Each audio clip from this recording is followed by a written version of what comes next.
క్రీస్తునందు ప్రియమైన దేవుని బిడ్డలారా, మనం కూడా అబద్ధం నిజం రెండు చెబుతాం. నువ్వు నిజం అంటే నిజం, అబద్ధం అంటే అంటే గోడ మీద పిల్లి ఉంటుంది చూశారు ఏమండి, ఎడు కావాలంటే అడుగు తొక్కటానికి. ఏమండి, ఇంటికి వచ్చి అమ్మా మీ ఆయన ఉన్నాడా, లేడండి. అదేంది, వాళ్ళు ఇంట్లో ఉన్నాడని చెప్పారే, ఇంట్లో లేడండి, బాత్రూంలో ఉన్నాడు.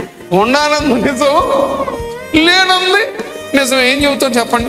ముందే ఉన్నాడా అంటే అప్పుడు చెప్పొచ్చు కదా, లేడు అంటది. అదేంటమ్మా వాళ్ళు చెప్పారు ఇంట్లో ఉన్నాడంటే, ఇంట్లో లేడండి, బాత్రూంలో ఉన్నాడు. బాత్రూమ్ ఎక్కడ ఉంటుంది, ఎక్కడ ఉంటుందండి? మన తెలివితేటలు అట్లా ఉంటాయి, మనం చెప్పే నిజాలు అలా ఉంటాయి. క్రీస్తునందు ప్రియమైన దేవుని బిడ్డలారా, బాగా గమనించండి.